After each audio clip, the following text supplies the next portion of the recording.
सतगुरु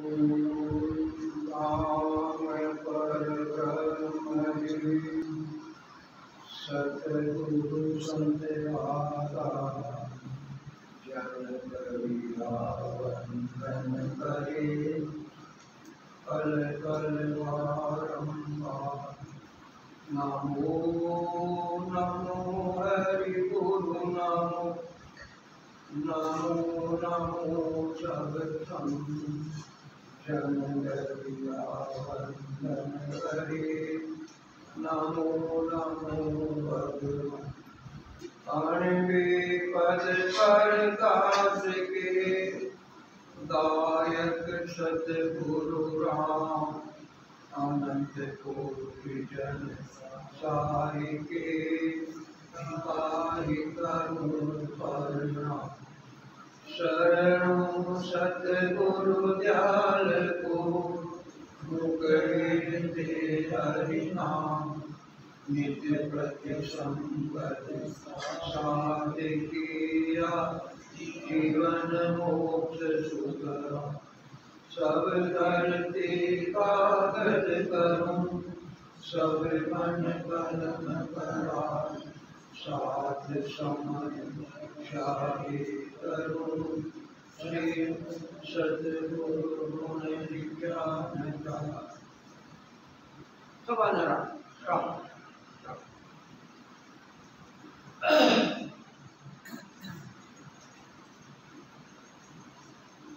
देखिए, ये जीव आत्मा अनंत जन्मों से झूठे का साथ कर लिया, असत का संग कर लिया है, तो ये सत्य, और इसने झूठे का साथ कर लिया, माया का संग कर लिया। ये जो हमारा पांच तत्वों का शरीर है, ये माया का शरीर, ये झूठा है।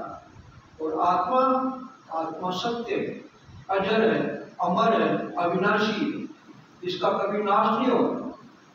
और ना ये क्या नाम से अग्नि इसको जला सकती, ना जल इसको गाड़ सकती, ना हवा इसको उड़ा सकती। इसलिए अमर अविनाशी आत्मा है। तो ये अजर अविनाशी होते हुए भी इसने पांच तत्वों का साथ कर लिया, यानी झूठे का संग कर लिया। और जब तक ये पांच तत्वों के साथ ही रहेगी, तब तक जन्मने मरने में आती रहेगी, प्रतीत होती रहेगी। और जब ये साधन करके सतगुरु जी महाराज का ज्ञान का शरण लेकर और सतगुरु विधि से साधना करके और उसे परमात्मा की जो सता, इसको ने अंचल निज नाम सत शब्द कहते हैं। इसको करत शब्द बताया महाराज। करत कहते हैं छुरी को, छुरी का काम होता काटना। इसी प्रकार से ये करत शब्द जब तक प्रकट नहीं होता है, तब तक क्या नाम से कर्म का खात्मा नहीं होता है। और ये तीन प्रकार के जो कर्म है, ये लगे हुए हैं साथ में। और कर्म शरीर के द्वारा ही किए जाते हैं। कर्ता धर्ता, कर्म का कर्ता धर्ता मन है। इंद्रियों का राजा, शरीर का राजा ये मन है। और मन के वशीभूत होकर के और हम कर्म करते हैं। तो शरीर के द्वारा कर्म करो और फिर शरीर के द्वारा ही वापस कर्म को भोगो। तो ये जो सारा जो खेल है नहीं, ये जो 84 में पुनरपि जन्मन पुनरपि मरणम, बार बार जन्मो बार बार मरो, अनंत माताओं के गर्भ को हम खराब कर चुके। तो ये सारा खेल कर्म का ही है। जब तक ये कर्म खत्म नहीं होंगे, और तीन प्रकार के कर्म है, संचित कर्म, प्रारब्ध कर्म और क्रियमान कर्म। तो संचित कर्म तो पहली बार सृष्टि की उत्पत्ति हुई, उस समय मनुष्य शरीर मिला, और उस मनुष्य शरीर में एक बार भी अनंत कर्म जीव आत्मा के बंध गए। अनंत कर्म जिनका 6 नहीं बार नहीं। और वो कर्म भी 2 प्रकार से, मनसा वाचा कर्मणा, 3 प्रकार से कर्म बनते। मनसा वाचा कर्मणा, एक तो कर्म मन के द्वारा बनते और एक कर्म वचनों के द्वारा बनते और एक कर्म शरीर की इंद्रियों के द्वारा बनते। तो मन के द्वारा कैसे बनते हैं कर्म? किसी के प्रति हम बुरे विचार सोचे, कहीं फला आपसे दुख पाना चाहिए, कष्ट उठाना चाहिए, तो मन के अंदर हमने उसका बुरा सोच लिया, तो ये कर्म हमारे बंद गए। तो ये मन के कर्म और वचन के कर्म, मुखारविंद के द्वारा किसी को ऐसे अपशब्द बोल दे तो वो शब्द तीर की जैसे आर पार निकल जाए और उसकी जीव आत्मा को कष्ट उठाना पड़े। तो ये वचन के द्वारा कर्म बन गए और एक शरीर के द्वारा कर्म बन गए। किसी को पत्थर की मार दी, किसी को डंडे मार दिया, जीव की हिंसा कर दी, तो ये शरीर के द्वारा कर्म बन। तो ये 3 प्रकार के कर्म ये जीव के लागू और इन जीव के लागू होने के वजह से ये अनंत कर्म हमारे द्वारा पहली बार में बन गए। वो जिसको कहते हैं संचित कर्म, वो संचित कर्म बन गए और वो संचित कर्म अब हमारे हाथ में नहीं है। किए तो हमने पर वो हमारे हाथ में नहीं है। वो डिपॉजिट है वहाँ परमात्मा के वहाँ डिपॉजिट पड़े हुए। जैसे बैंक में हमने पैसा जमा किया और वो पैसा बैंक में हमारा संचित यानी डिपॉजिट है। अब जब हमारी इच्छा होती है पैसे निकालने की, जब जाके हम जो संचित जो हमारी डिपॉजिट पूंजी है उसमें से हम निकालते, तो वो निकालने वाला क्या है? वो निकालने वाला प्रारब्ध। इसी प्रकार संचित हमारे वहाँ डिपॉजिट है और वो परमात्मा के हाथ में। जिस प्रकार से वहाँ बैंक के अंदर मैनेजर के हाथ, इसी प्रकार वो परमात्मा के हाथ में और परमात्मा भोगने के लिए देते हैं कि ये कर्म तुमने किए, ये कर्म तू ही भोग। तो वो जो दिए परमात्मा संचित से देते हैं भोगने के लिए, वो प्रारब्ध है। तो ये वर्तमान में जो हमारा ये शरीर है ये प्रारब्ध है। तो अब किए हुए कर्म इस शरीर के द्वारा भोगो। और अब वर्तमान में जो कर्म हम किए वो है क्रियमान कर्म। तो मनसा वाचा कर्मणा अभी बताया ये क्रियमान कर्म है।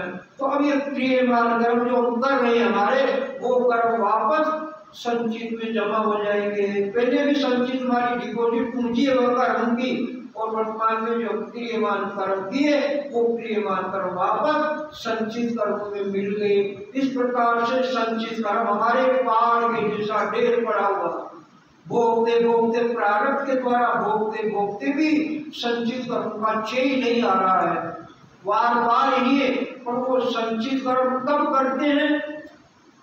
निज नाम सतनाम, जिसको कर्ण शब्द बताया महाराज।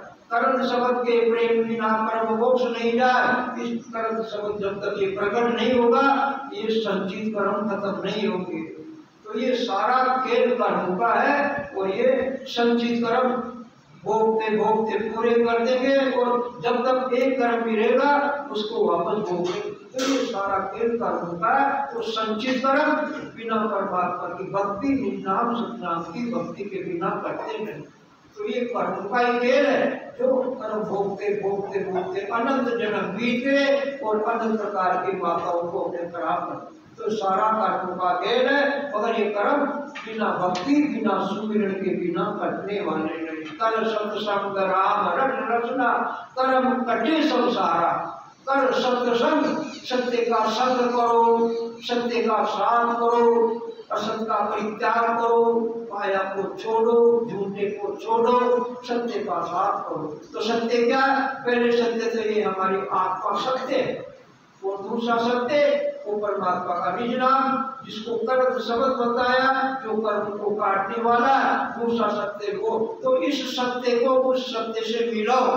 जब तक ये सत्य उस सत्य से नहीं मिलेगी तब तक कर्म का खात्मा नहीं होगा। तो इसलिए वो सत्य को प्रकट करो। ने अक्षर को नाम जगाओ जो सायब कोई, और नाम सब ही माया का जासु मोक्ष न होई। वो निरंतर वो सत्य उस नाम को जगाओ यानी प्रकट करो। श्वास और उश्वास की विधि से 20 नाम श्वास और 20 नाम उश्वास के टेका, यानी श्वास और उश्वास के टेके से वो निरंतर नाम पारब्रह्म परमात्मा जो सब माया का आधार है, जिसको ब्रह्म विराट कहते हैं, जिसको अमर लोक कहते हैं, जिसको अजर लोक कहते हैं, जिसको सत्य लोक कहते हैं, जिसको गुरुपद देश कहते हैं, वहां से ये परमात्मा की सत्ता आती है और घट यानी शरीर में प्रकट होती है। और प्रकट होने के बाद में वो सत्ता का सारा पराक्रम है।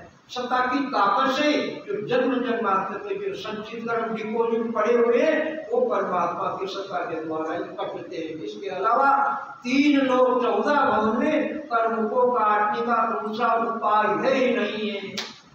दूसरे जितने भी साधन है वो वापस कर्म को भोगने के लिए है।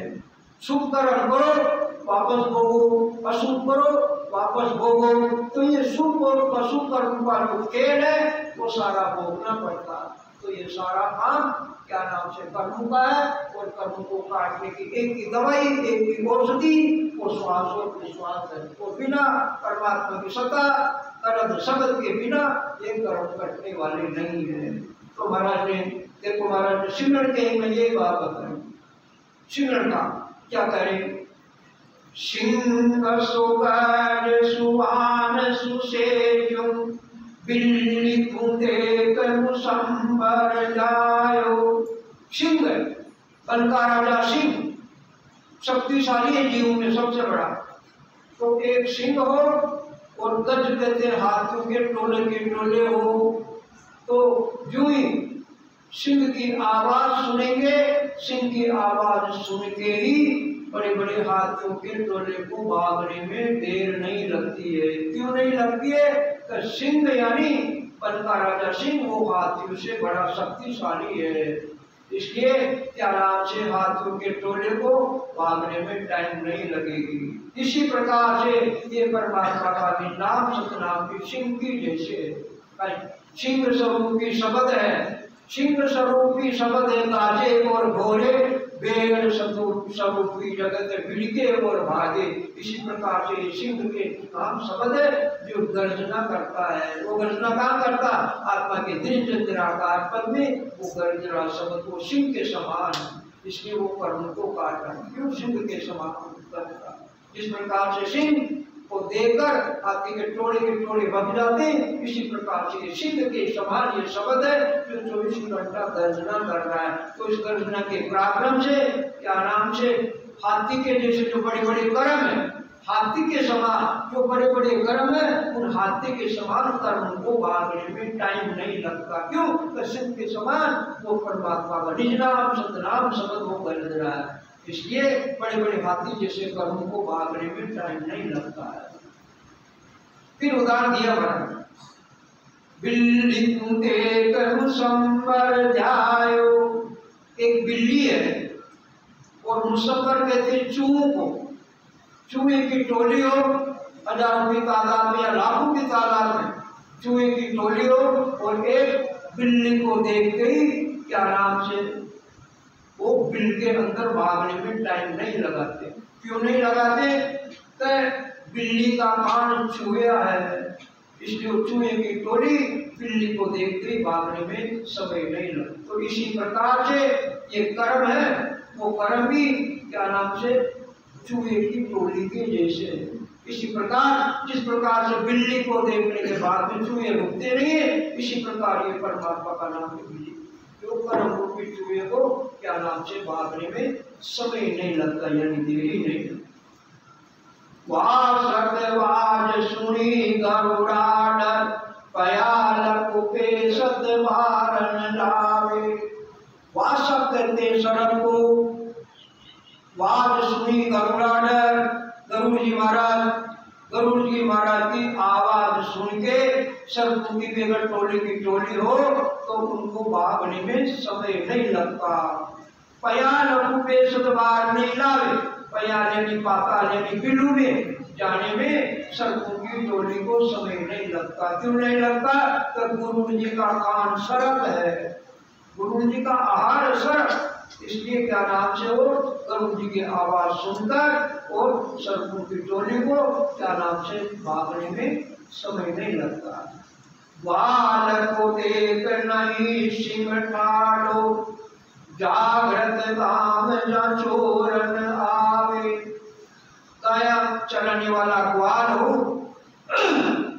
और ग्वाल को देख नहीं सिंह ठाड़ो, वन का राजा जो सिंह है उन सिंह की किलकारी से बड़े बड़े हाथियों के जो टोले भग जाते, वही सिंह ग्वाल की किलकारी सुनकर और भागने में टाइम नहीं लगाता है। विचार करो, तो एक सिंह की किलकारी से हाथियों को भागने में समय नहीं लगता, और वही सिंह क्या नाम से ग्वाल की किलकारी आवाज को सुनता है, तो वो बनका राजा सिंह को भी भागने में समय नहीं लगता है। क्योंकि सिंह क्या नाम से जो ग्वाल की जो किलकारी है, उस किलकारी में बड़ी भारी ताकत है, बहुत बड़ी भारी शक्ति है, इसलिए उस किलकारी से वो बनका राजा सिंह डरता है।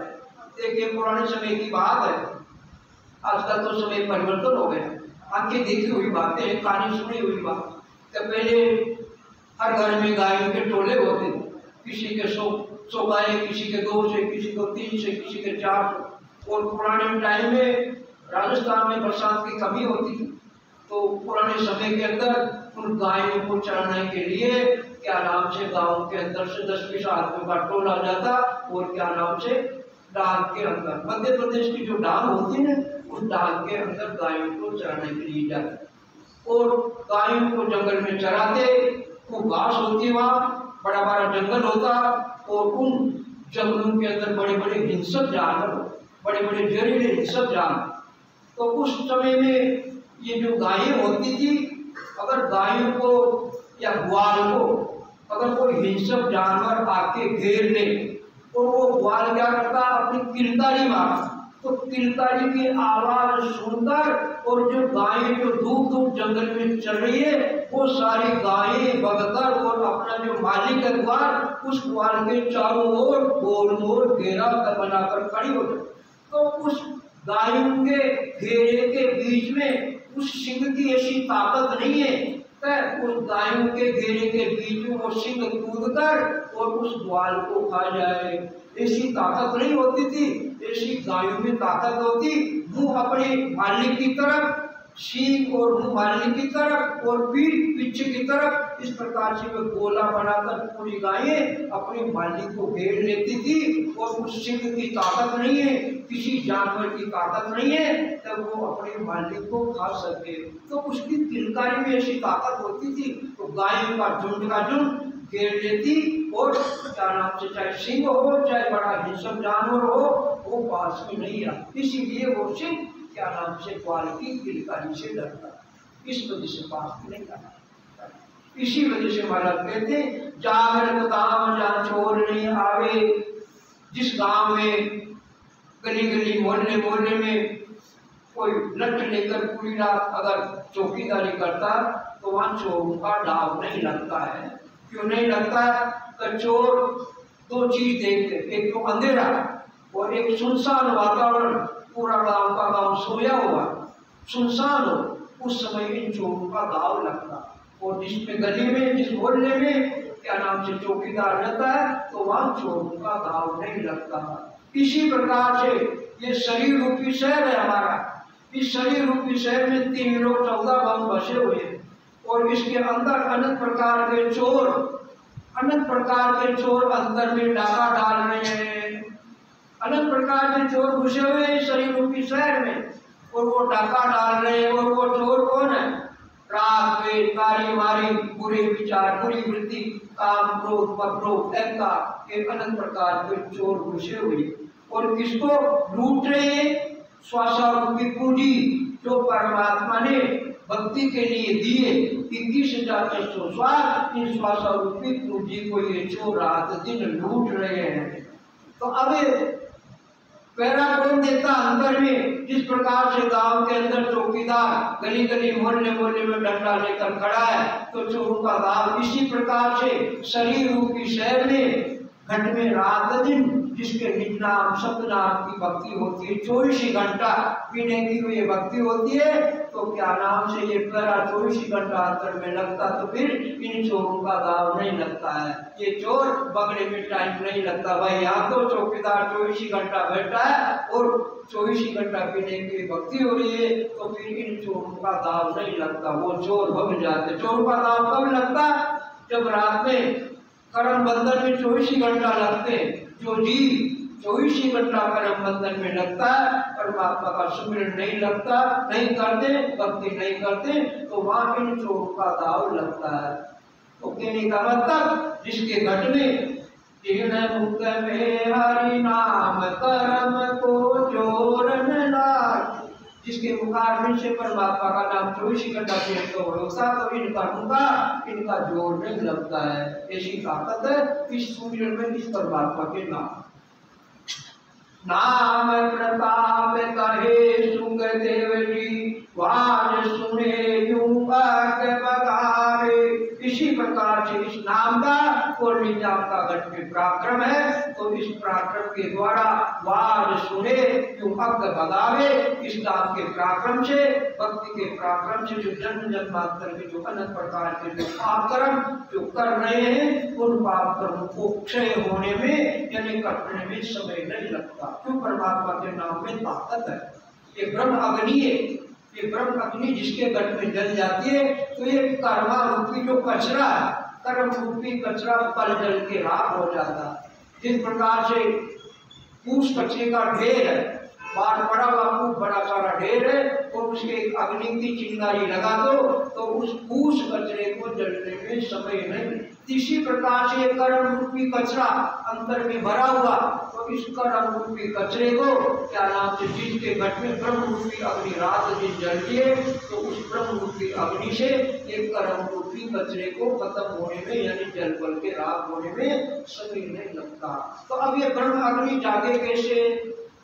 बता दी बात। तो ब्रह्म अग्नि घट में कैसे जगे?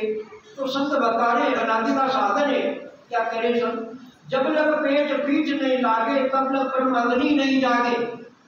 जब लग पेट पीठ नहीं लागे तब लग ब्रह्म अग्नि नहीं लागे। अब पेट पीठ कैसे लगे? पेट पीठ का मतलब पीछे दबे, पीछे दबे। जब तक ये पीछे नहीं दबेगी तब तक ब्रह्म अग्नि जागृत नहीं होगी। तो अब पीछे कैसे दबती है? पीछे कैसे दब? देखिए, दो प्रकार की श्वासें, एक को कहते हैं कार्बन डाइऑक्साइड और एक को कहते हैं ऑक्सीजन। एक कहते हैं श्वास और दूसरा उच्छ्वास। तो कार्बन डाइऑक्साइड हम बाहर निकालते हैं, कार्बन डाइऑक्साइड हम बाहर निकालते तो वो एक श्वास के द्वारा जब वो श्वास के द्वारा निकलती बाहर निकालते तो हमारा पेट फूलता है। पेट फूलता तो वो क्या नाम से कार्बन डाइऑक्साइड हवा हमारे शरीर से बाहर निकल रही है और वो श्वास के द्वारा निकल रही है। तो ये तो हो गया बाहर निकलने की क्रिया। और अब अंदर में ले रहे हैं, अंदर में हम क्या ले रहे हैं? अंदर में हम ले रहे हैं ऑक्सीजन, और वो ऑक्सीजन उस श्वास के द्वारा अंदर में ली जाती है। तो जो ही ऑक्सीजन ले जो ही उस श्वास को धारण करो, पेट पीछे लागे, पेट पीछे लगता है, पेट पीछे लग जाता। लेकर देख लो आप, बाहर कार्बन डाइऑक्साइड निकालो, श्वास के अंदर पेट फूलता है, और ऑक्सीजन अंदर ले उस श्वास को अंदर ले पेट पीछे की तरफ दबता, पिचक जाता पीछे। जो ही पेट पिचकता, हवा का दबाव बढ़ता, ऑक्सीजन का दबाव बढ़ता, और उस दबाव के प्राब्लम से क्या नाम से ब्रह्म अग्नि जल जाती है। तो वो कहाँ जलती है? नाभि के अंदर जलती ब्रह्म अग्नि। और उस ब्रह्म अग्नि का प्राब्लम जो कर्म को खत्म करे। समझ गए मतलब? तो जब लग पेट पीठ नहीं लागे तब लग ब्रह्म अग्नि नहीं जागे। जब तक ब्रह्म अग्नि घट में जगती नहीं है, जब तक ये कर्म रूपी कचरा जल बल कर राख नहीं होता है। और जब तक कर्म रूपी कचरा नहीं बनेगा, यानी कर्म जब तक नहीं खत्म होंगे, जब तक ये 84 का रोग बार बार जन्मो बार बार मरो, ये रोग खत्म होने वाला नहीं। तो ये सारा पराक्रम किसका? कर्म को क्षय करने का, ये ब्रह्म रूपी अग्नि का। निज नाम सतनाम जिसको नए अक्षर कहते, उसको ब्रह्म अग्नि, उसके जागृत के बिना कर्म क्षय नहीं होता। काकोश को नीरपूष को तप काया, गेरु पाक तीर रूप एरण का माया। धूमे का क्या कोट घड़े को मोती लीजिए, आप काट को मैल झूठते तो ही करीजे। बादल की क्या चाल चाल सुख राम नाम ऐसा सब जानो, कहाँ ओस कोटि। प्रातःकाल ओस पड़ता हो और वो ओस का पानी है, मगर उस ओस के पानी से प्यास नहीं बुझती है, वो ओस का पानी से स्नान नहीं कर पाते, वो ओस का पानी किसी काम का नहीं है ओस का पानी, मगर वो किसी काम का नहीं है। इसी प्रकार से ये जितने भी नाम है, नाम अनंत, हरि अनंत, हरि कथा अनंता, परमात्मा के नाम अनंत है, वो अनंत नाम कोष के पानी की जैसे है। और ये रकार रकार का जो नाम है, इसको श्वास श्वास से रटो तो परमात्मा की सत्ता वो प्रकट हो जाती है। वो कोसा पानी है, वो ब्रह्म जल के समान है। और ये दूसरे नाम है, वो कोष के पानी की जैसे।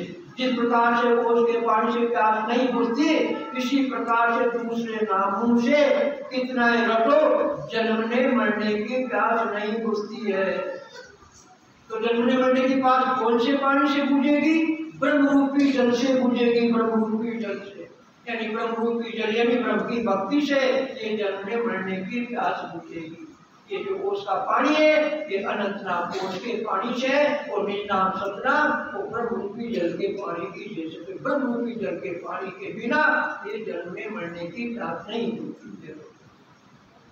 पूष को तप कहायो, पूष यानी कचरा, कचरा के अग्नि की चिंगारी लगाओ और चिंगारी से वो कचरा 5-7 मिनट में जल भर के राख हो जाता, यानी उसके कचरे को जलाओ तो उसका तप काम नहीं आता, यानी न उससे भोजन बन पाता, न सर्दी के अंदर 10-20 मिनट या 1 घंटा बैठकर हम शीत खत्म नहीं कर सकते, क्यों? वो जल भर के राख हो जाता उसका कचरा। इसी प्रकार से ये जो दूसरे जितने भी नाम है वो उसके कचरे की जैसे, जो कर्मों को खत्म नहीं कर पाते।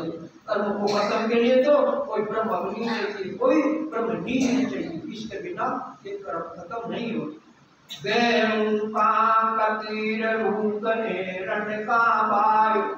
देखिए 3 प्रकार के जेवर होते, एक तो कथीर का जेवर होता है, और एक सोने चांदी का जेवर, और एक हीरा पन्ना द्वारा का जेवर, 3 प्रकार के जेवर।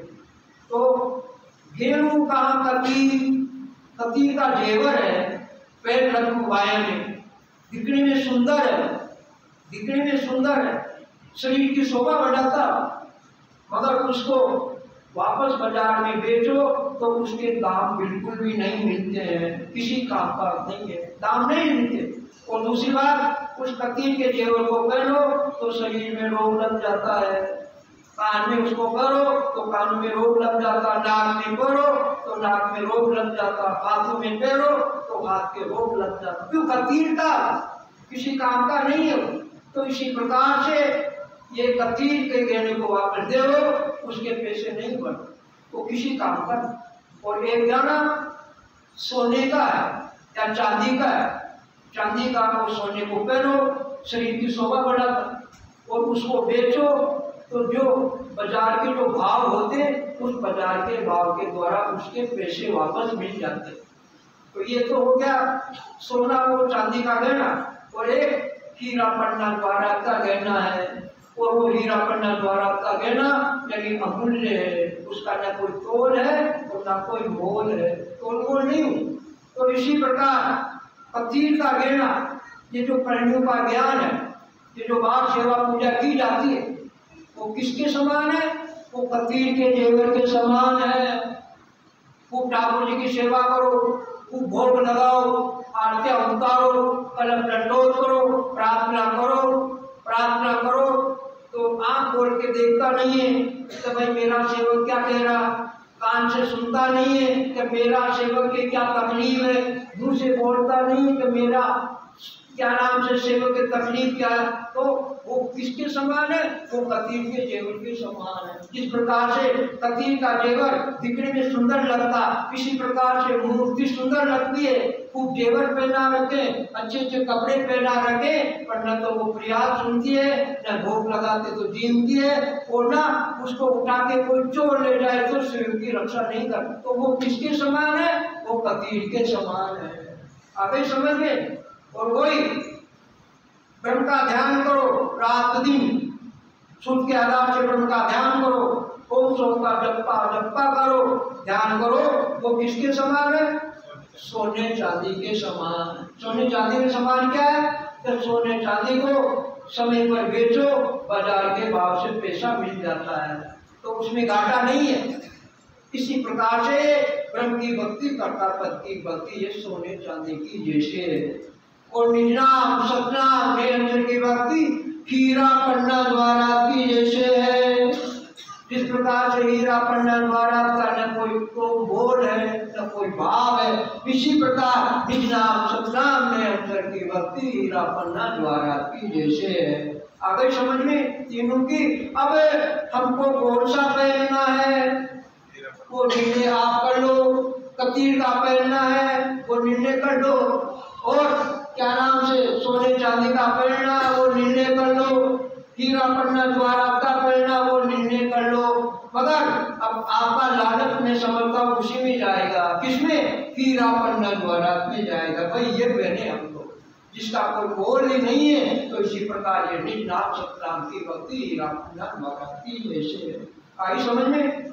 धुएं का क्या कोट घड़े को मोती लीजिए।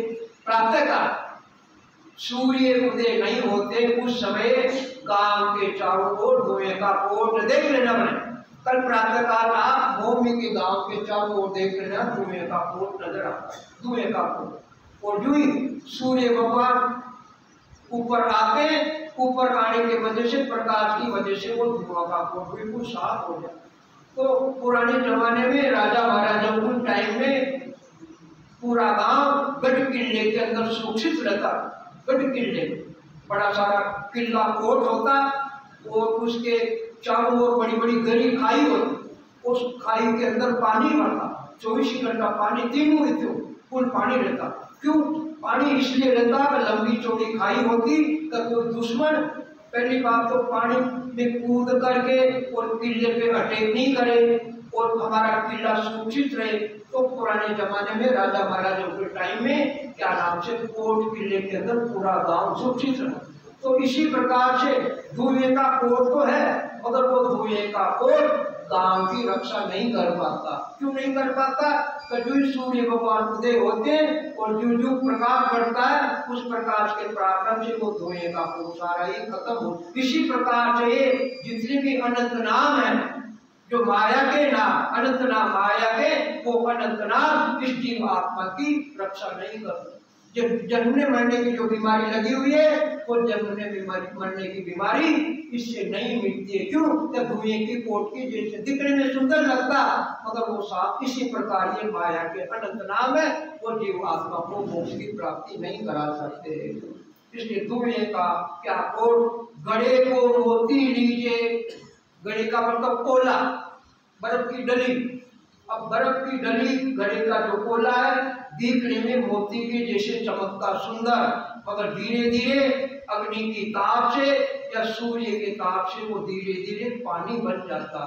तो इसी प्रकार से ये माया के नाम दिखने में सुंदर है, नाचना कूदना, अनेक प्रकार के भोग लगाना, अनेक प्रकार की क्रिया करना, वो घड़ी की मोती की जैसे यानी सुंदर है। पर जिस प्रकार से घड़ी का जो मोती वो धीरे धीरे पानी के रूप में परिवर्तन हो जाता, इसी प्रकार से ये माया के नाम अनंत यानी ये झूठे हैं, ये स्थायी नहीं, वो झूठे हैं। स्थायी और सत्य क्या? सब ब्रह्म की भक्ति, और ये माया के सब झूठे हैं।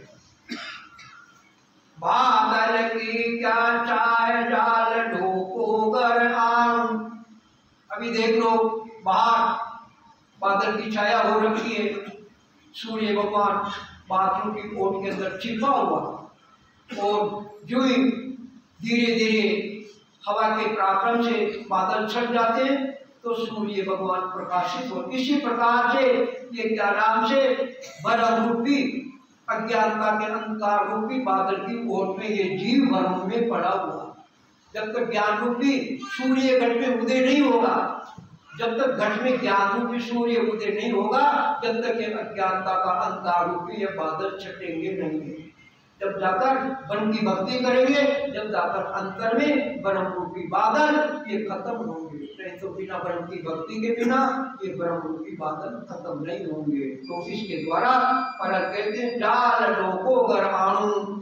एक लकड़ी का डोका है, डोका समझो, सूखी लकड़ी है या अपने जैसे बाजरा है, वो जवार है, जिसको काटने के बाद वो डोके होते, उस डोके को जमीन में गाड़ो और गाड़ने के बाद में उसको चाहे कितने जल पिलाओ और वो डोका अंकुरित नहीं होता।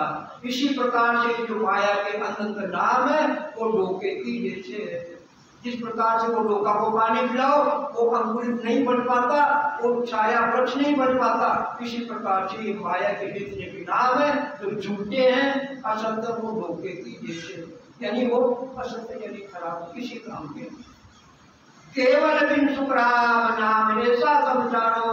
केवल नाम, एक निज नाम सतनाम, जो बिना वाणी बिना श्वासा बिना सूत के द्वारा क्या नाम से रात दिन आत्मा के निराकार में सतनाम निज नाम, जिसको पांचवा केवल ज्ञान कहते हैं, उसके बिना ये जितने भी माया के नाम है वो माया के नाम ऊपर जो उदाहरण बताए उनके तरह है, किसी काम के नहीं, यानी वो झूठे हैं। तो अब सत्य क्या है, निर्णय करे हमारा सत्य का। राम नाम सत्य जान, राम बिन झूठ सदाई। ये जो परमात्मा का नाम है, प्रकार प्रकार ब्रह्म का नाम है, वो नाम सत्य है। वो नाम सत्य क्यों है? तो इस नाम को श्वास और उश्वास से रखो, इसके पराक्रम से वो निज नाम सतनाम में अंश प्रकट हो जाता, इसलिए वो सत्य है, वो झूठा नहीं है। वो झूठे नाम जितने दूसरे माया के नाम झूठे, क्यों झूठे? तब उन माया के नाम को रात दिन श्वासा के आधार से रखो, मगर उससे परमात्मा का निज नाम सत शब्द में अंशर प्रकट नहीं होता, इसलिए वो झूठे हैं। और ये राम जी का नाम ये सत्य है। और राम बिन झूठ सदाई, परमात्मा राम जी महाराज के नाम के बिना, परमात्मा की भक्ति के बिना ये हमारा सदाई करके प्रेम को, ये प्रेम झूठा है, ये प्रेम बेकार है। जो परमात्मा ने प्रेम इस जीव को देकर भेजा तो वो सारा प्रेम हमने कुटुंब परिवार को लुटा दिया। जो प्रेम भक्ति के लिए दिया परमात्मा ने, वो सारा प्रेम कुटुंब परिवार को लुटा दिया। तो वो तुम्हारा प्रेम जो तुमने परिवार वालों को लुटाया वो प्रेम झूठा है। इसलिए उस प्रेम को परमात्मा के नाम में भी लगाओ। राम बिन झूठ सदाई, राम जी के प्रेम के बिना ये दूसरा जो तुम प्रेम लगा रहे हो संसार में, वो तुम्हारा प्रेम झूठा यानी बेकार है। बहुत करूं बहुत अंत एको होई जाई। कुटुंब परिवार बहुत है, लंबा चौड़ा परिवार है, मगर अंत समय के अंदर जब ये श्वासा रूपी पूंजी खत्म हो जाती है, आयुष्मान कर्म जीव के खत्म हो जाते हैं, तब क्या नाम से ये प्राण आत्मा पांच तत्व के शरीर से निकल जाती है। उस टाइम कितना कुल परिवार हो, मगर वो सब झूठा है। क्यों? तब कुल परिवार साथ नहीं जाता और उनका कुल परिवार वालों का जोर भी नहीं लगता। और कुल परिवार की तो बात छोड़ो, स्वयं का जोर भी नहीं लगता अंत समय में। फिर जो श्वासारूपी पूंजी खत्म हुई, आयुष्मान कर्म खत्म हुए और फिर तू शरीर को छोड़ना पड़ता। इसलिए बहुत पढ़ो वो बहुत अंत एक हो जाई, इसलिए अंत समय में इकल्ले को जाना पड़ता। और साथ में जीव के साथ में क्या करते हैं? जीव के साथ में किए हुए जो कर्म है, शुभ कर्म और अशुभ कर्म, ये जीव के साथ में जाते हैं।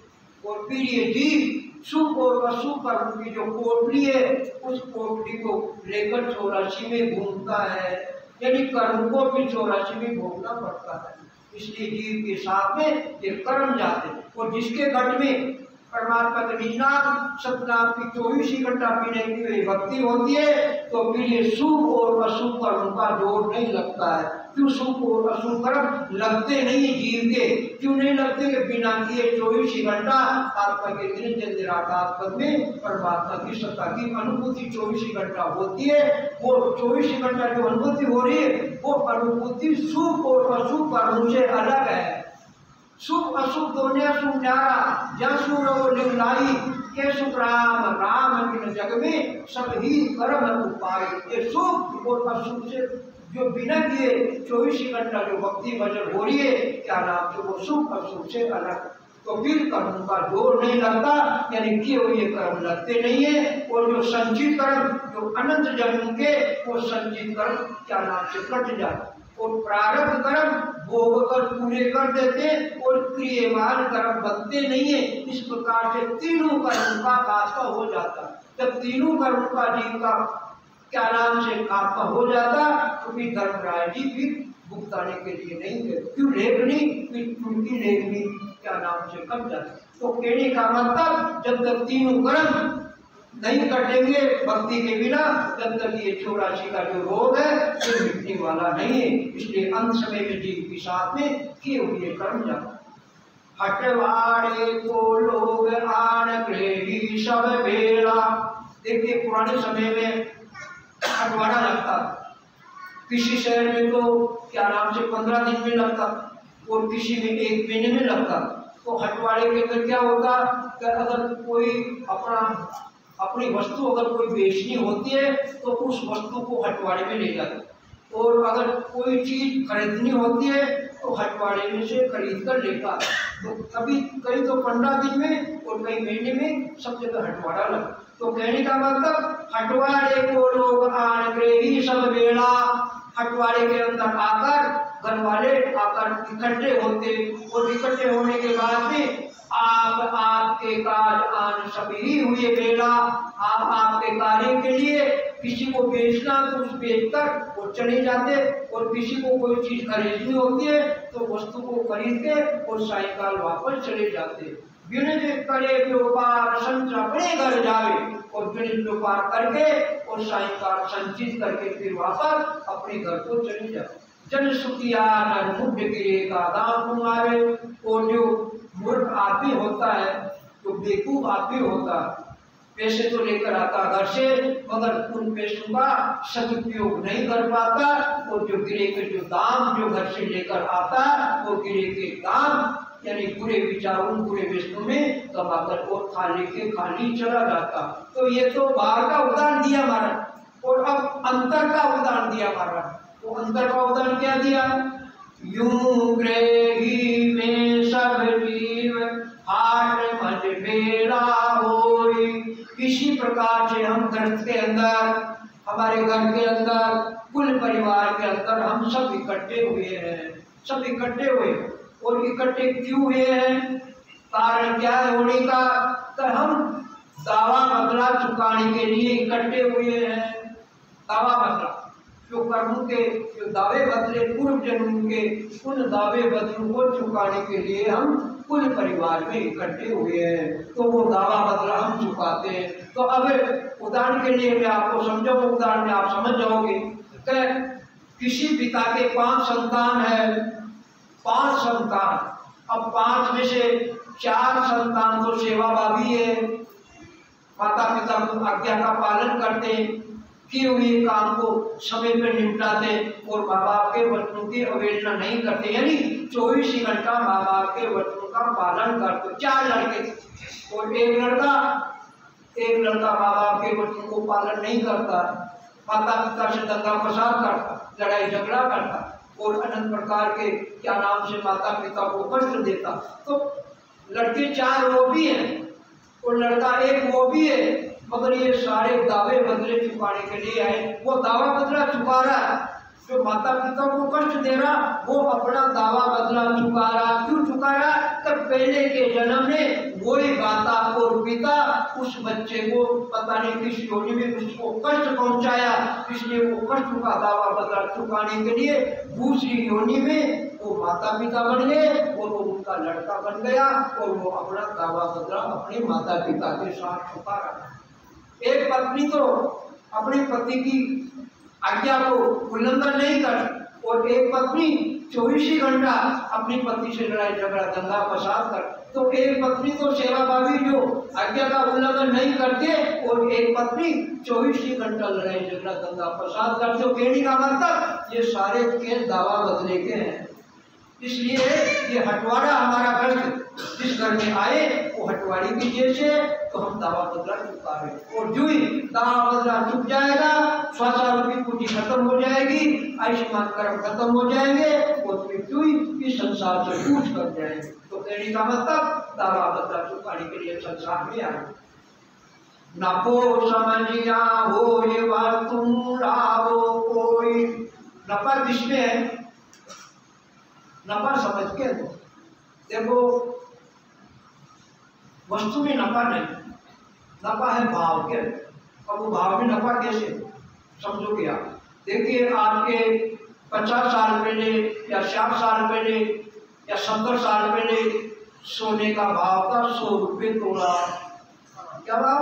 सोने का भाव था 100 रुपये तोला, और आज सोने का भाव है 50,000 या 52-53,000 रुपये तोला। अब वो तोला 70 साल पहले भी तोला वही था, और आज भी तोला वही है, मगर उस टाइम नफा नहीं था, उस टाइम 100 का भाव था, और आज 50,000 या 53,000 का भाव है। तो वस्तु तो वही थी 70 साल पहले भी, वस्तु आज भी वही है। यानी सोना 70 साल पहले भी वही था, सोना आज भी वही है, पर नफा किसका है? नफा भाव का है। तो इसी प्रकार यहाँ भी नफा भाव का है। परमात्मा की भक्ति करो, सुमिरन करो, भजन करो, तो भाव से करो, प्रेम से करो, भाव से करो, लगन से करो, विश्वास से करो। बिना भाव, बिना प्रेम, बिना विश्वास के वो परमात्मा राजी होने वाला नहीं। इसलिए नफा भाव के अंदर है, यानी प्रेम में है। परमात्मा तो प्रेम से राजी होता है, और महाराज ने तो इस प्रेम की व्याख्या तो विचरनार के समाज में अनंत प्रकार से की है, जिसका क्षय ही नहीं, वार पार ही नहीं, क्योंकि ये परमात्मा की सत्ता बिना प्रेम के बिना प्रकट नहीं होती है, बिना प्रेम के बिना ये प्रकट नहीं होती है। तो सारा काम किसका? नफा प्रेम और भाव का है। बिना प्रेम और भाव के बिना चाहे कितनी भक्ति करो, प्रेम बिना सुख राम के गाय वो गाय, बिना प्रेम के बिना चाहे कितना गाओ, कितना सुमिरन करो, कितना भक्ति करो, वो परमात्मा तो रीझेगा नहीं, यानी प्रकट नहीं होगा। तो नफा प्रेम में यानी भाव में है। भान माया ते काय पैर पीछे पिछतावे, जैसे भान होता है सुबह से शाम तक वो अपनी कला करामात दिखाता, और फिर गांव के लोग खुश हो जाते, प्रसन्न हो जाते, और फिर क्या देते? उसको इनाम के तौर पे पैसे दे देते, और वो भान क्या होता? राजी होकर चले जाता है, और फिर संसारियों को बरताना पड़ता है। क्यों? लेकर संसारी लेकर क्या आते हैं? आंखों का क्या नाम से देखने का सुख है, तो जितना देखा और वो लेकर चल। तो इसी प्रकार से ये जितने भी ये सारी जो प्राणियों का ज्ञान है जो किया जाता, जिनका वार पार के नीचे नहीं है, वो भाड़ के तमाशे की जैसे, यानी झूठा हो, सत्य नहीं है। सत्य तो ब्रह्म की भक्ति, ब्रह्म सत्यम जगत मिथ्याम, ब्रह्म की भक्ति सत्य है, ब्रह्म सत्य है, और ये जगत ये सारा मिथ्या यानी झूठा है। ब्रह्म की सत्य भक्ति क्या है? ओ मोसर सुख राम तेर मोसर नहीं जागे। ओ मोसर, ये मोसर यानी मनुष्य शरीर जो परमात्मा के हित की कृपा के द्वारा 43,20,000 वर्ष तक 84 भोग तक और परमात्मा की कृपा से ये मनुष्य शरीर, ये अवसर, ये समय, ये मौका, ये दाव मिला है, और इसको चूक गए तो चूके हुए को फिर वापस 84 तैयार है। यानी फिर 43,20,000 वर्ष तक 84 और नरकों का दुख भोगो। तो कहने का मतलब 84 और नरकों के दुख से अगर छुटकारा चाहते हो तो नित्याम सतनाम निरंतर की भक्ति जो बिना के 24 घंटा होती है उसकी अनुभूति करो, और परमात्मा के नाम का रात दिन सिमरन करो। सार एक यही है, और इसके अलावा दूसरा कोई सार नहीं है। सार परमात्मा की भक्ति है, सार वो परमात्मा, और इसके अलावा संसार में जो कुछ वो सब का सार है। बोलो राम, बोलो राम, बोलो राम। देखो 5 मिनट और लेऊंगा, 5 मिनट और। देखिए सुख शांति महाराज की जो भगत महाराज, उसके अंदर आपने पढ़ी हो और नहीं तो पढ़ लेना। एक कोई ज्ञानी थे, तो वेदों के ज्ञान के बड़े विद्वान थे, बड़ा भारी ज्ञाता था। और जहाँ भी वेदों के ज्ञान के जानकार होते, वो जाकर वेदों के ज्ञान के द्वारा साक्षात करके और उनको हरा देते। और हराने के बाद में जो उनके पोती पांदरे होते, उन पोती पांदरों को लेकर आ जाते। इस प्रकार से पोती पांदरों का गाढ़ा साथ चलता था, गाढ़ा साथ चलता था। अब उनको अहंकार आ गया, तो संसार में मेरे समान कोई ज्ञानी है ही नहीं। तो अब जो ही घर पे आया, घर पे आने के बाद में वो अपनी माँ से करे कि माँ मेरा बदावना कर, मेरा बदावा कर। तो माँ बोलती बेटे ऐसी क्या बात है, बदावना करने वाली ऐसी क्या बात। तो माँ मैं सर्वजीत हूँ, मैं सर्वजीत हूँ, मैंने संसार के ज्ञानियों को मैंने सबको जीत लिया है। और अगर तुम नहीं मानो तो ये गाड़ी भरी है पोती पांडवों की, सबको जीत कर मैंने गाड़ी भरी, इसलिए मैं सर्वजीत पंडित हूँ, इसलिए मेरा बदावना करो, मेरी अगवानी करो।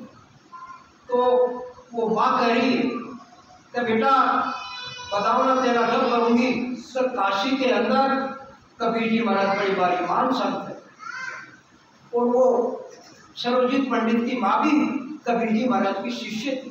तो बेटा कबीर जी महाराज के पास जा, तो ज्ञान साक्षात्कार में अगर तू उनको हरा के आ जाएगा तब मैं बदावना करूंगा तेरा, अन्यथा तेरा बदावना मैं नहीं करूंगा। तो जो ही माँ ने आदेश दिया, वो सर्वजीत पंडित क्या नाम से गाड़ी भरी हुई पोते पांदरे की, और फिर काशी के अंदर गया। काशी में गया, कबीर जी महाराज उस टाइम बाहर गए हुए थे, कमाली थी। बोला कबीर जी, तो बोला आएंगे अभी आओ। थोड़ी देर बाद कबीर जी महाराज आए। आने के बाद में लोग प्रणाम किया, और लोग प्रणाम करने के बाद में वो सर्वजीत पंडित कबीर जी महाराज से कहा महाराज मेरे से आप ज्ञान का साक्षात्कार करो, मैं साक्षात करने के लिए आए। तो कबीर जी महाराज करे भाई वस्तु ठिकाने सोए, वस्तु ठिकाने में सोती है, तो ज्ञान का साक्षात्कार घर पे करेंगे। घर पे आए दोनों, और आने के बाद में बोला करिए साहब मेरे से साक्षात्कार। कबीर जी महाराज बोले भाई तुम आए हो तो तुम ही पहले करो, पहले तुम करो बाद में मैं करूँ। तो अब वो सर्वजीत पंडित कबीर जी महाराज से ज्ञान का साक्षात कर रहा, और साक्षात करते करते करते करते उसकी कथा में एक ऐसा प्रसंग आया। तो वो प्रसंग क्या कह रहा कबीर जी महाराज से कि महाराज ये जो परमात्मा का नाम जो राम शब्द है, इस राम शब्द को अगर हम किसी के सामने बोलते हैं, राम राम बोलते हैं, तो उसका अगर कोई सामने वाला जवाब नहीं देता है तो उसको 7 गायों की हिंसा होती है, 7 गायों को मारने जैसा पाप उसको लग जाता है, ऐसा पाप लग जाता। तो राम राम करते और राम राम का वापस जवाब नहीं देते तो उसको 7 गौ हत्या का पाप लगता है। महाराज कथा हो गई। तो कबीर जी महाराज करे भाई आज की कथा का विश्राम यही है, रात को सोओ आनंद से और फिर सुबह करेंगे कथा, फिर नहीं करेंगे। अब रात को दोनों आराम से सो गए। प्रातःकाल 4 बजे क्या नाम से कबीर जी महाराज गए सोने के लिए, नाने धोने के लिए, और उधर वो सर्वजीत पंडित भी गया। तो सर्वजीत पंडित जंगल के अंदर क्या नाम से सोच कर रहा था। उसी वक्त कबीर जी महाराज आए, और कबीर जी महाराज आके और उस सर्वजीत पंडित से कह रहे कि पंडित जी राम राम। फिर वो वापस जवाब नहीं दिया, फिर करे पंडित जी राम राम। फिर तीसरी बार जवाब दिया पंडित जी राम राम। 3 बार कबीर जी महाराज ने सर्वजीत पंडित से राम राम किया, मगर सर्वजीत पंडित तो बोला नहीं, अरे ये तो बड़ा मूर्ख है, मैं तो यहाँ शोध कर रहा हूँ, निमट रहा हूँ, और ये पता नहीं राम राम कर रहा है। कबीर जी महाराज वहां से निकल गए। अब जो ही सर्वजीत पंडित आया, शोध करके स्नान करने के लिए आया, स्नान किया उसने, और कपड़े को धोकर, और उसके पास करामात थी। वो करामात क्या थी? तो वो कपड़ों को धोकर नीचों के आकाश में फेंकता था, गीले कपड़ों को, और वो गीले कपड़े अंदर में आकाश में सूख जाते। ऐसा प्राकरण उस सर्वजीत पंडित के पास भी था। तो अब वो पंडित स्नान करके कपड़ों को धोके और गीले कपड़ों को आकाश के अंदर पटके, और वो गीले कपड़ों को जो आकाश में पटके तो वापस नीचे बार बार आए। तो सर्वजीत पंडित बोला, अरे मेरी करामात तो पता नहीं किसने हाथ खराब कर। तो फिर सर्वजीत पंडित वहां से आया, कबीर जी महाराज के पास आते ही कबीर जी महाराज ने मुंह फेर लिया, पीछे मुंह फेर लिया। पीछे मुंह फेरते ही वो सर्वजीत पंडित कबीर जी महाराज से कह रहा कि महाराज ये क्या हुआ, आप मुंह कैसे फेर लिया, पीठ कैसे पीछे कर ली, तेरा तो मुंह देखने का धर्म नहीं है, तेरा मुंह देखने का धर्म नहीं है, तू तो हिंसक है, तू तो पापी है, और 21 गौ हत्या का पाप है तेरा, इसलिए मैं तेरा मुंह देखना नहीं चाहता हूँ। तो सर्वजीत पंडित कह रहा महाराज ऐसे कैसे बात हो, तो भाई तेरी कथा में आया था, सायंकाल तूने कथा की थी और तेरी कथा में आया था कि एक बार राम राम बोले मुझे, और उसका अगर दूसरा कोई जवाब नहीं देता तो एक बार राम राम का जवाब नहीं देने की वजह से 7 गौ हत्या का पाप लगता। इसलिए तू, मैंने तो 3 बार राम राम गए मगर तूने जवाब नहीं दिया, इसलिए तू 21 गौ हत्या का पाप लगा हुआ, इसलिए मैं तेरा मुंह नहीं देखना चाहता। और उसी वक्त सर्वजीत पंडित कबीर जी महाराज के चरणों में गिर गया, उनको मूर्ति को सबको बोला दी गई और उनका शिष्य बढ़ गया। तो कहने का मतलब अभिप्राय यही है कि परमात्मा का एक नाम बोलो तो उसका वापस जवाब दो, उसका वापस जोर से जवाब दो। जब भी मैंने अभी बोला आप सब चुप थे, किसी ने जवाब नहीं दिया, तो इसका मतलब समझ गए। हाँ, तो आप बोलो राम, बोलो